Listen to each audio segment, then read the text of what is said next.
Put him at odds with the league's commissioner and other players. That has changed. In his new memoir, Misunderstood, great title, Iverson sets the record straight on his memorable career and his real thoughts about practice. CBS Evening News co-anchor, that's Maurice Dubois, spoke to Iverson about his life, his legacy, and the game that made him the answer. Here's what I'm asking. Can you show me a crossover? I'm going to tell you why you need a phone opposed to watching this old-ass man get out there and embarrass himself. Okay, you take your phone, and then you go to Google, and then you put in Allen Iverson crossover. Google Allen Iverson, and you'll see his crossover on Michael Jordan. By Allen Iverson. Stepping over players and gravity-defying dunks. Wow. Ladies and gentlemen, Allen Iverson. An NBA Hall of Famer, most valuable player, 11-time All-Star, member of the league's 75th anniversary team. He is one of basketball's best ever players and a legend of the Philadelphia 76ers.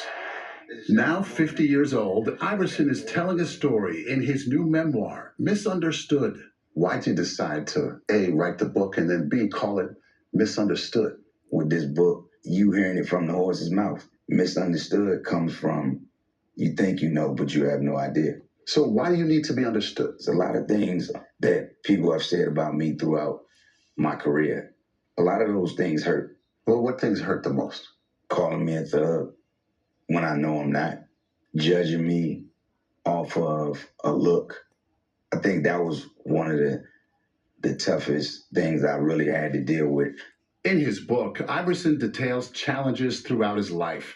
Poverty, the pressure to provide for his family, and in 1993, a felony mob violence conviction at the height of his high school career. After spending 3 months in prison, the case was later dismissed, and Hall of Fame coach John Thompson threw him a lifeline to play at Georgetown University.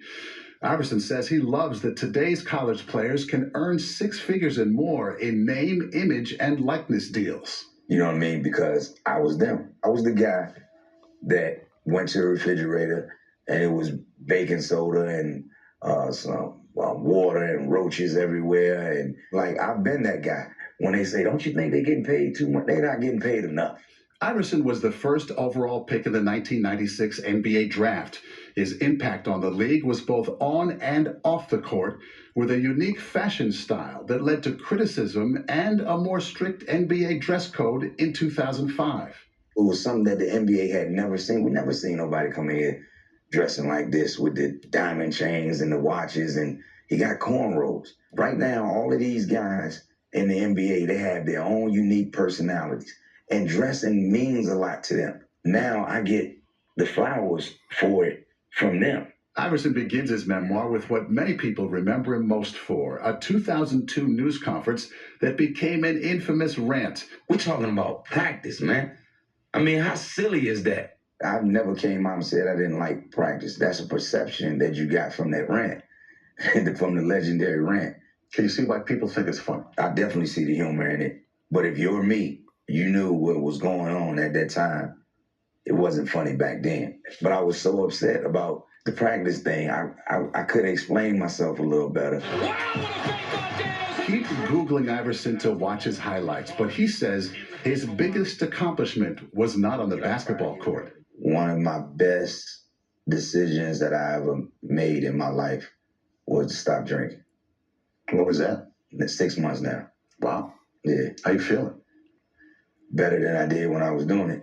When you get drunk, you're not how you usually are. The more and more I see it on other people, the more and more it makes me happy about the decision. And the more and more I see how the people around me appreciate it, I love it.